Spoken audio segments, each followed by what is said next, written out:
တစောင်းမုံလာပြီတာမညဖလခါရောနိတာမညဖလဆိုတာ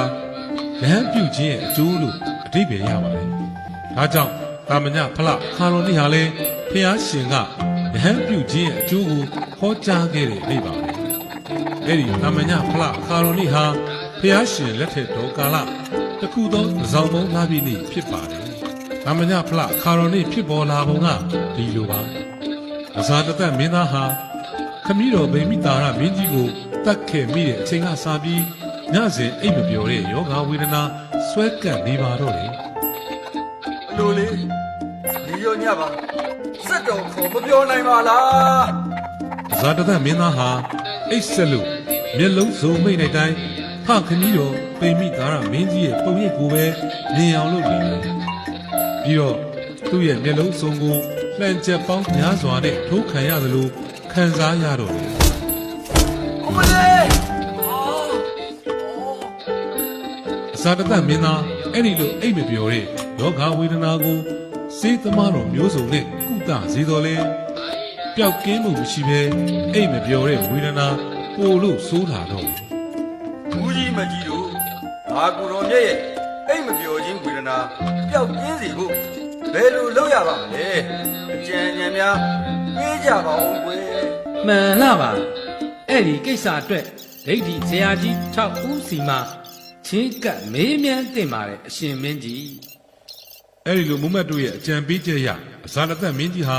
ဒိဋ္ဌိဆရာကြီး6ဦးစီတွားရောက်မေးမြန်းနေတယ်အရှင်ကြီးတို့ကျွန်ုပ်ယခုခံစားနေရတဲ့ဝေဒနာဟာကျွန်ုပ်ပြုတ်ဘူးတဲ့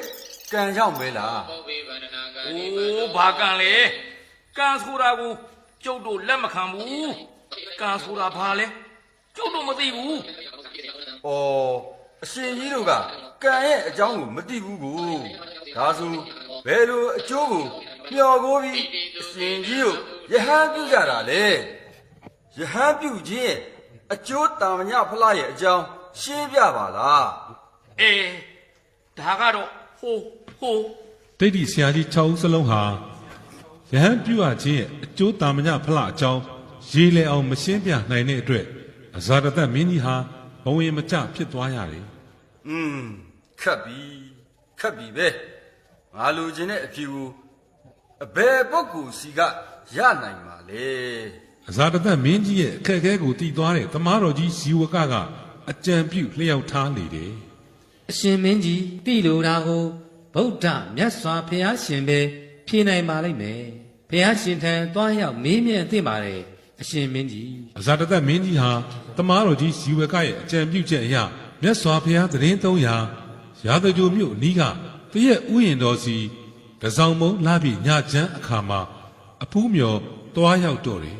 အဲ့ဒီလိုတရက်ဥယျာဉ်တော်စီအသွားနန်းမြို့ယူအရှိဘက်တကားဝမှာထွက်ခွာလာရာတောရိပ်တောင်ရိပ်တိရိပ်တွေဖုံးလွှမ်းအမောင်ကျနေတဲ့အတွက်လိုက်ပါလာသူတက်တော်ဆောင်စစ်သည်တွေဟာမီးရှူးမီးတိုင်ကိုစီထွန်းကြီးကင်ဆောင်သွားကြတယ်မီးရှူးမီးရောင်ကို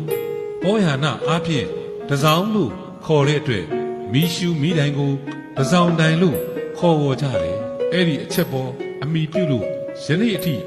တစောင်းမုံလာပြီကာလမှာတစောင်းတိုင်မီးထွန်းပွဲတော်ကြီးကျင်းပခဲ့ကြတာဖြစ်တယ်ဘုရားရှင်ထံအဖူးမြော်ရောက်တယ်ဆိုရင်ပဲအဇာတသက်မင်းကြီးဟာသူပြုဘူးခဲ့တဲ့အပြည့်အတွက်ဝင်ချလျှောက်ထားပြီးယဟန်ပြုခြင်းရဲ့အကျိုးတာမညဖလားအကြောင်းဟောကြားပေးဖို့လျှောက်ထားနေတယ်တာမညဖလားအကြောင်းဟောကြားပေးတော်မူပါဗျာတကားတော်မင်းကြီးယဟန်ပြုခြင်းရဲ့အကျိုးတာမညဖလားကအကျိုးတရား73ပါးရှိပေ၏ဒီလိုနဲ့